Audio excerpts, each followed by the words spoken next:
This is TLV1.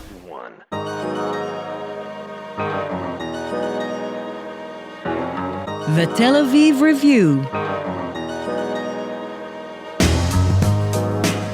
Hello and welcome to the Tel Aviv Review, a program dedicated to books and ideas on Israel as well as many other things, brought to you by the Van Leer Jerusalem Institute, which promotes humanistic, democratic and liberal values in the social discourse in Israel. I'm your host Gilad Halpern, and this episode is being recorded in Cape Town, South Africa, as part of the Mervyn Smith Memorial podcast series on South African Jewry. Mervyn Smith was an attorney and community leader, and this interview is recorded in his memory.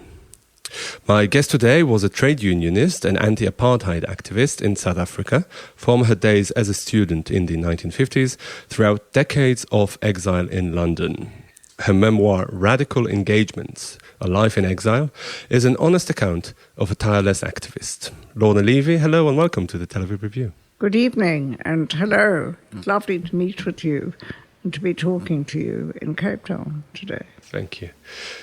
So I'll start with this, that even though you spent only a part of your life in exile, though a significant one it was, the tagline you chose for your book was A Life in Exile. So do you see exile as a useful metaphor for the implications and perhaps the motivations of your activism?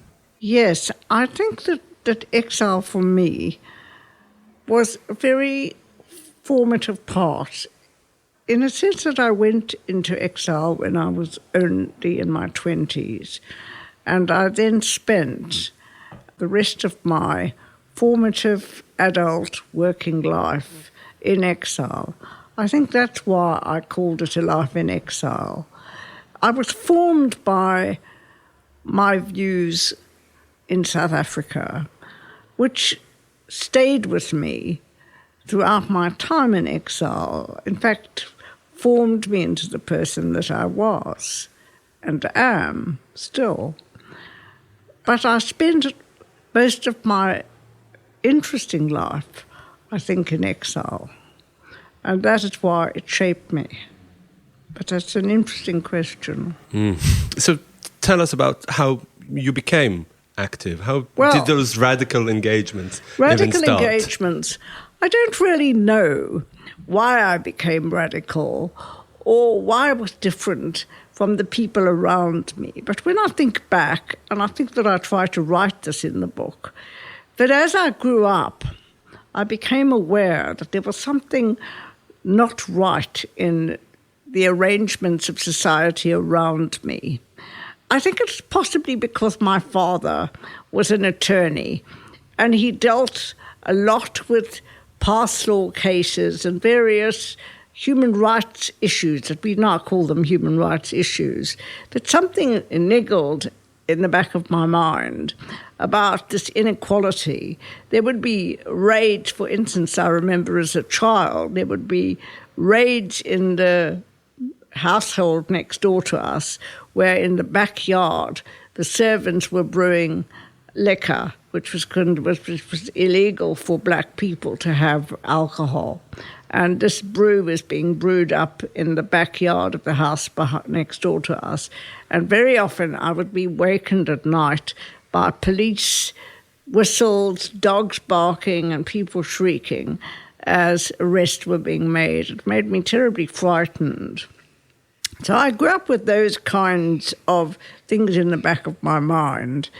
But when I was about 18 or 19 and I went to Wits University, I think it was there that I really formed my views, because there in my class at Wits, there were 2 or 3 Africans, black African students, whom I got to know, and their own situation and their own life was so very different from mine that I began to question the whole kind of rationale of who I was, who were white people, who were black people, what was South Africa all about. But so many other people went through that experience, white South Africans. They also knew about the injustices. They also, looked around them, but they decided to ignore that, or at least not do anything active about it. What do you think drew you to activism as such? I don't know. I don't know what drew me to activism, but I do know there were certainly, I would say, there were different categories in my generation. When I was a student and began to talk about these things with my other fellow students and lots of other people I knew, there were a lot of other white people like myself who said, look, we think South Africa's a vile place. We are getting out. We don't want to be part of this country, but we're not prepared to do anything. We're not going to jail. It's not our cause, but we don't want to be part of this society. And very, very many South Africans, particularly Jewish South Africans of my generation, quietly left. And they moved to the UK, they moved to the US, they moved to Israel, Australia, all over the place.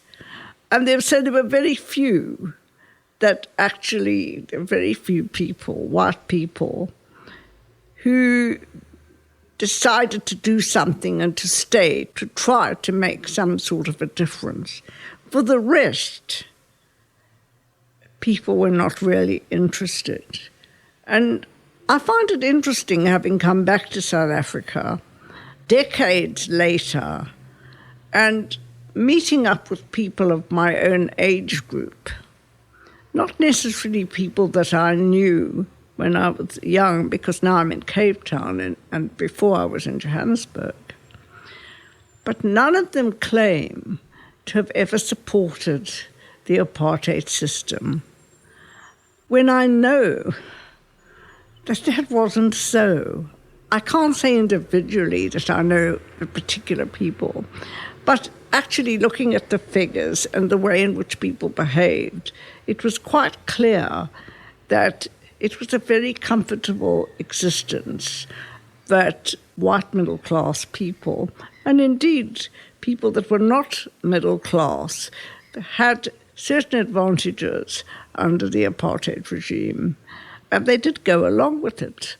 I suppose that happened in most societies. Yeah, the role of the Jews in the anti-apartheid movement, in the struggle, is put on a pedestal by many. The fact that they played a disproportionate role in it. How does it make you feel that your story, you were part of it, and still you were a tiny minority among the Jews, No, we as were certainly in a minority, and I can say this, very much a minority. I'll say this for the Jewish population. They disapproved of it just as much as anybody else. But in retrospect, they have this embellished... in retrospect. No, so how does it make you feel that your story, your involvement is co-opted by other people who weren't as active as you were? Well, I'm aware of it. Now I've got used to it. At one stage, it used to make me feel quite sick when I first came back to this country. And I had realized over the years that in my own family, but not only my family, but in other people like me, there are families that remained living here. When we went into exile, our families were largely ostracized by their families. My relations were very discourteous and unhelpful to my parents over decades, as were my in-laws. Same thing happened in my in-laws' family. They felt exactly the same. So this seemed to have been a pattern. They came off badly. Once we came back, I'm afraid to say that the Jews, not unlike other people, I suppose, they changed their tune. The Jewish Board of Deputies, in my view, from all that I've read, always goes with the status quo. What's good for the Jews? And in the 60s and the 50s and the 70s and 80s, what was good for the Jews was to keep in with a nationalist government. Post-94, what was good for the Jews was to keep in with Nelson Mandela. I'm afraid that is how it is. I've got used to the idea, so I don't feel any bitterness about it, just a bit of humour. But I did feel quite angry at first. You arrived at the anti-apartheid struggle via your involvement in trade unions. And as you write in the book, the trade union that you were initially involved in wasn't particularly radical in any way. It wasn't communist, it wasn't even... No. Yeah. So do you think that this was a natural route from trade unionism to anti-apartheid? Are they inextricably linked? It's a good question that you're asking, and it's really quite odd because it's something that we've talked about a lot. Because I worked in this trade union where the members, in fact, were mostly supportive of the government. But at the same time, I was helping with black trade unions. And so if I look back, I can say that it was a way in which I could use my position in this white union. I was also parallelly helping black unions at the same time. But it was a kind of entree into another kind of political scene. It was the way in which I introduced myself, I suppose, I say with hindsight, and became involved in a much more radical political scene. Not that my everyday work was radical, only in the sense that one thinks of trade unions as being radical, but my trade union was not radical. Your husband's was? My husband was, and that's how, through my work in my union, I met my husband, who was very much radical in his trade union. In fact, he was a radical. Perhaps he still thinks he's a radical, I'm not sure. But he, in fact, was very active and was a treason trialist. In the 1950s. In the big treason trial with Mandela, the famous trial that went on from 1956 to 1961. He was very young at the time, and the youngest, I think he's now one of the few survivors of that trial. His trade union and his trade union association was totally multiracial. In fact, he was a communist, and I have to say I wasn't, and I never have been, although, interestingly, I've been called one for the last 40 or 50 years, but I was never a member of the Communist Party, although I seem to have a lot to do with communists. What were your reservations about communism? Communists. In real time, when it was... My real reservations of communism, which I think I actually wrote in my book, I think that I was very influenced by Marx, and I think I was interested in the Communist Party. I somehow never joined it, because I don't think I was asked. There was a great deal of confusion at the latter part of the time I lived in Johannesburg, before I left to go to a trade union conference and supposedly to come back. But while I was away, I went to Prague, and I've written about this in the book. And the actual experience of spending a month in Prague turned me off communism. It was a really quite frightful place. I mean, we know much more about how life was in Eastern Europe, but at that stage, it was pretty much closed off. And I found it it was quite gruesome. The shortages, the surveillance, various aspects about it, a lack of freedom, being told to be careful not to talk to various people and not to be friendly with some woman who was living there in exile, that she wasn't the right sort of person, and feeling that Big Brother was watching all the time. So, in fact, it quite turned me off in 1963. But before that, before leaving South Africa and being around so many communists, you said you were never invited into the party. No, I wasn't, but I was. You see, South Africa was a very strange place in that time. Everything was divided. It was terribly difficult to move around. We were in our sort of racial groups, and I was a member of the Congress of Democrats, which in fact was a white offshoot of the ANC. Most of the people in that were radical, left-wing, but the Communist Party at that stage was a banned organization. So it was an illegal organization. So it was very secretive and very difficult to add cells and so on, because in fact the police were very active. the security police were always all over the place.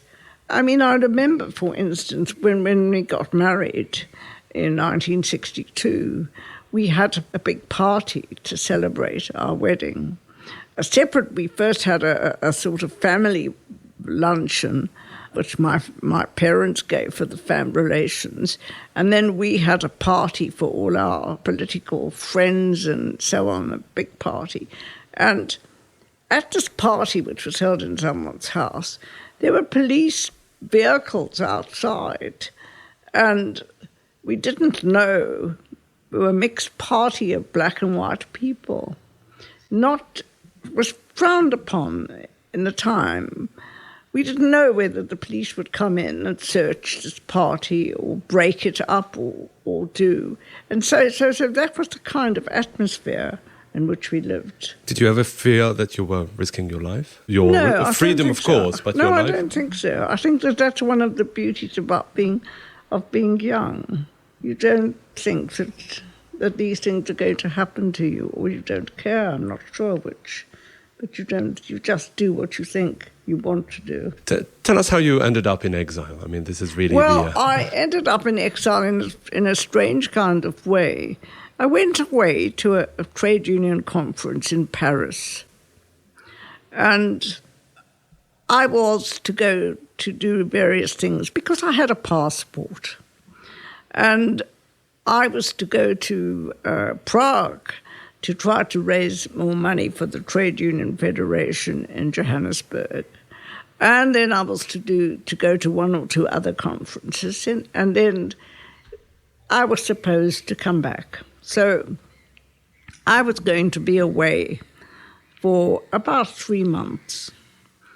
I went away in March 1963, and shortly after I left, the government brought in a new piece of legislation. It happened very quickly. They brought in something called 90-day detention law, which gave them the right to pick up someone and hold them for questioning if they thought they were committing some kind of offence. You didn't have to have a warrant, you just had to have the belief or whatever. And all this happened very quickly, and I was out of the country. And there was this great fear. I just knew that Leon was going to be arrested under this. It was a great fear that all sorts of people, this would happen. And in fact, it did. It was the change. The regime changed course.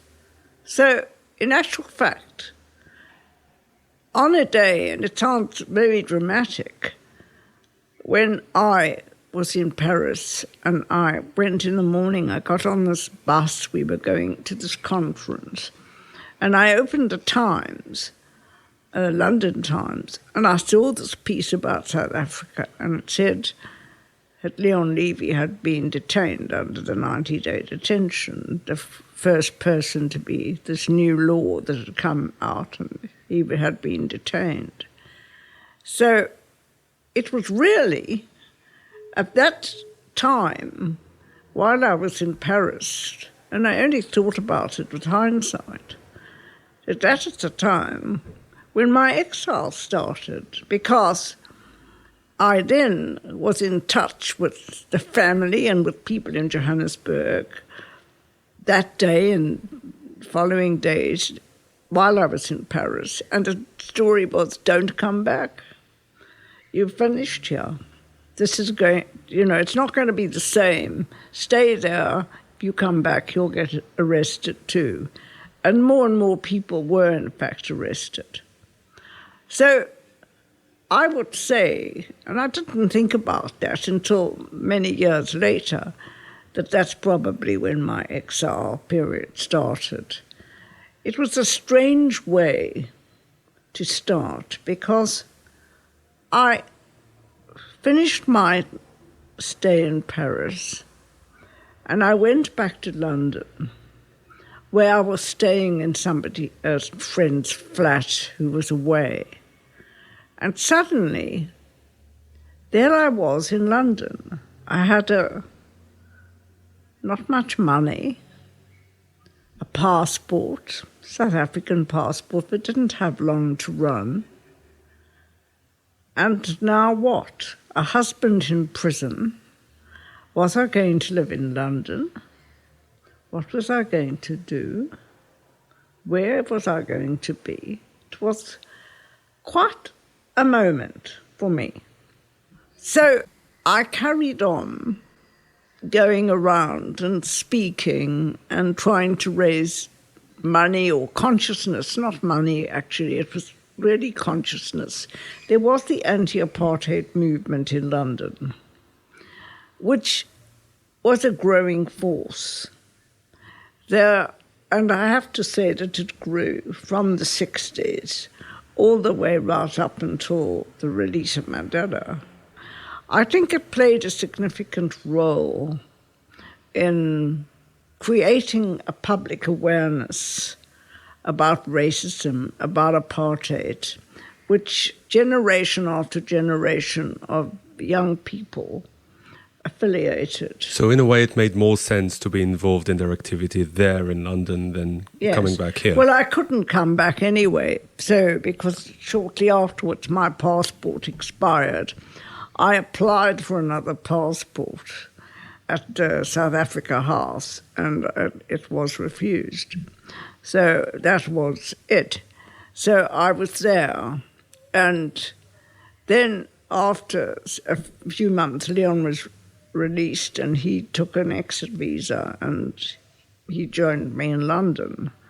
Anti-apartheid movement was something that we were involved in, I suppose always, all through the years in England.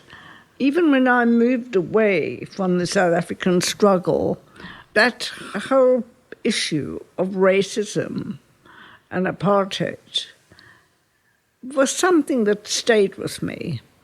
And I think, something that I was saying, I think it helped to form the kind of person and the kind of viewpoint of the world that never really left.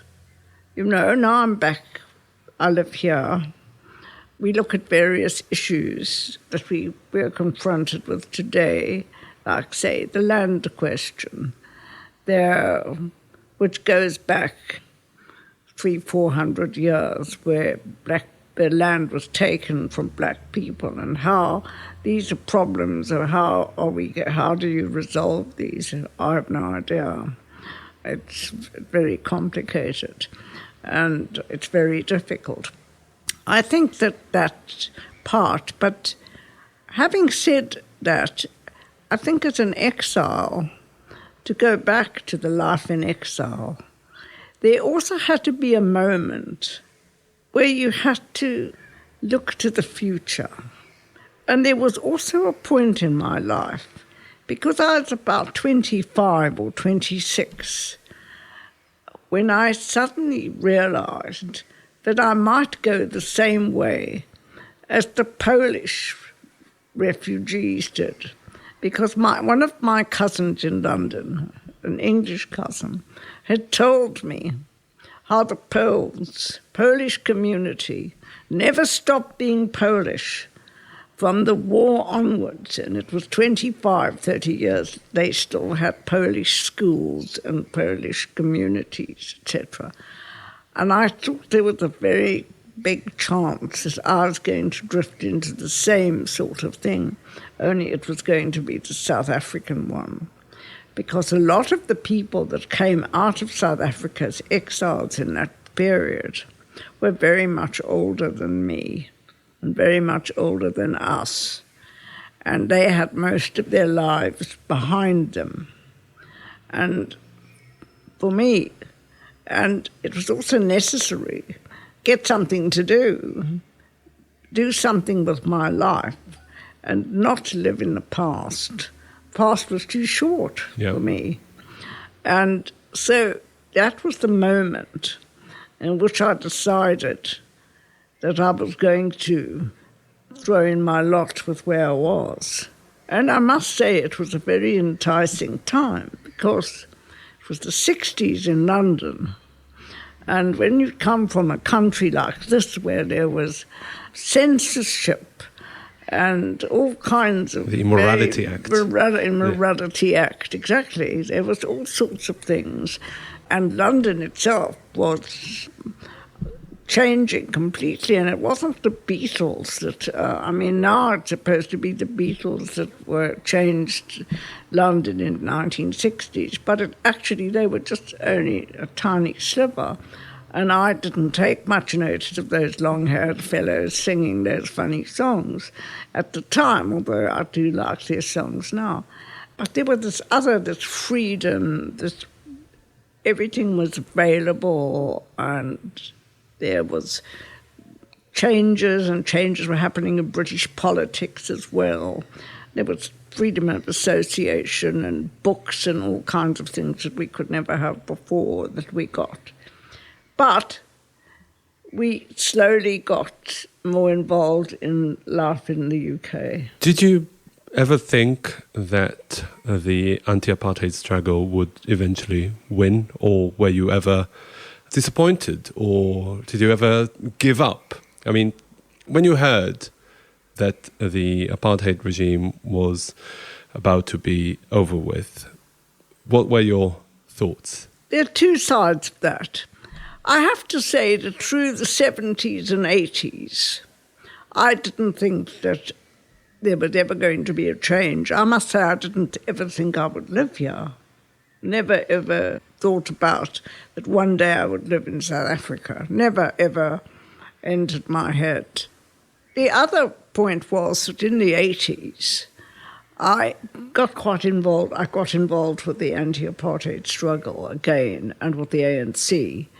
And from the middle 80s, it was quite clear that South Africa was going to change because it was starting to implode. The sanctions movement had increased.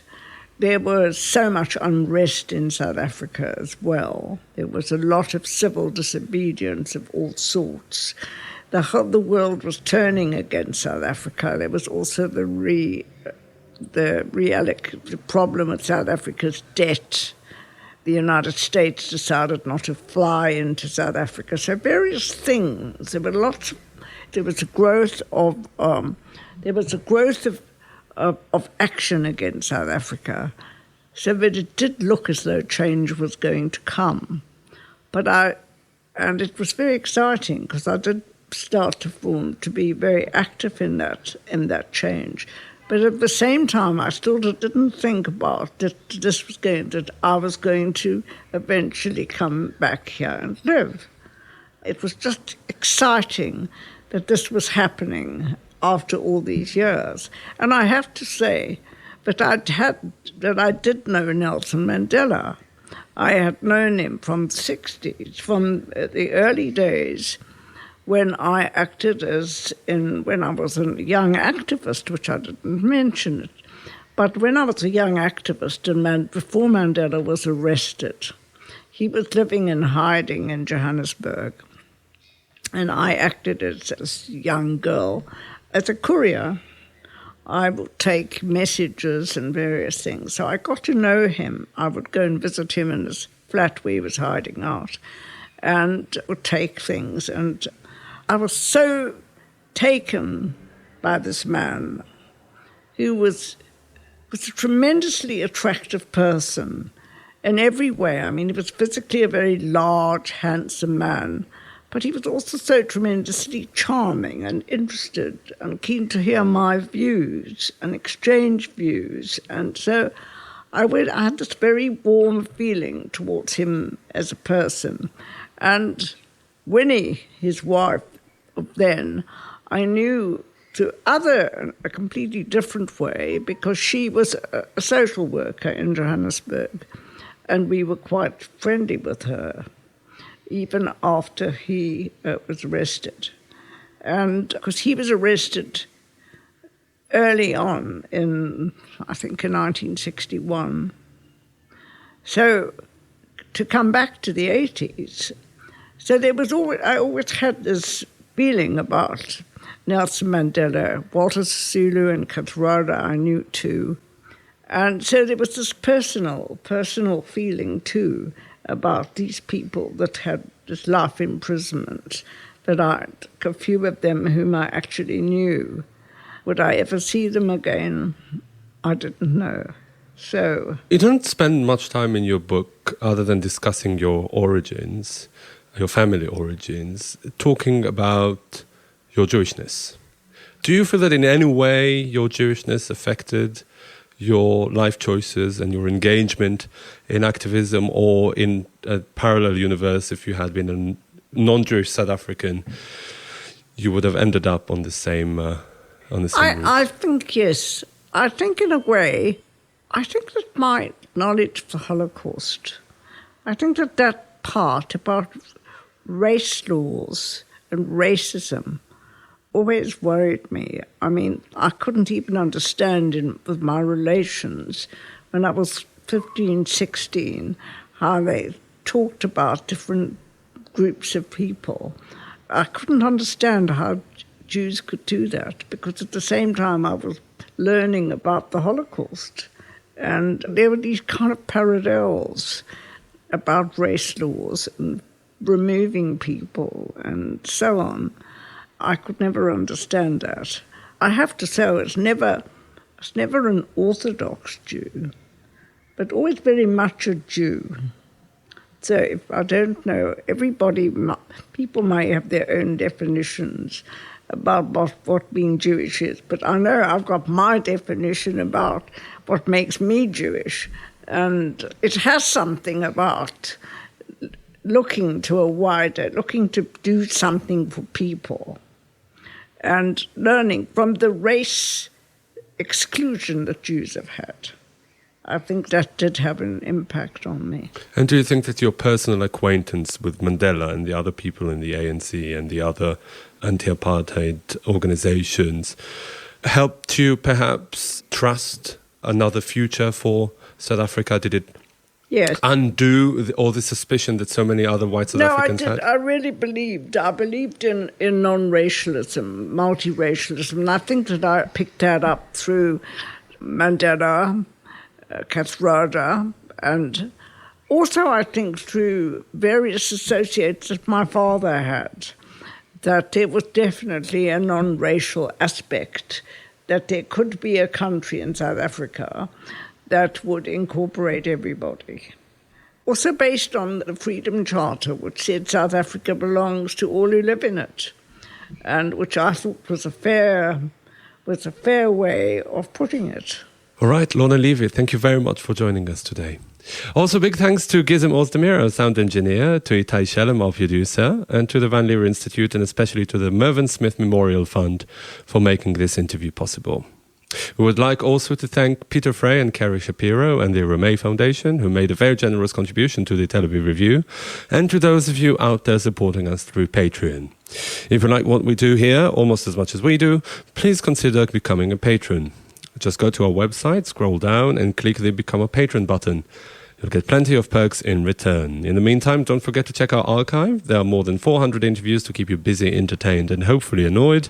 Like us on Facebook. Our page is called the Tel Aviv Review Ideas from Israel. And follow me and Dalia on Twitter. Join us again next week for another edition of the Tel Aviv Review. And until then, goodbye.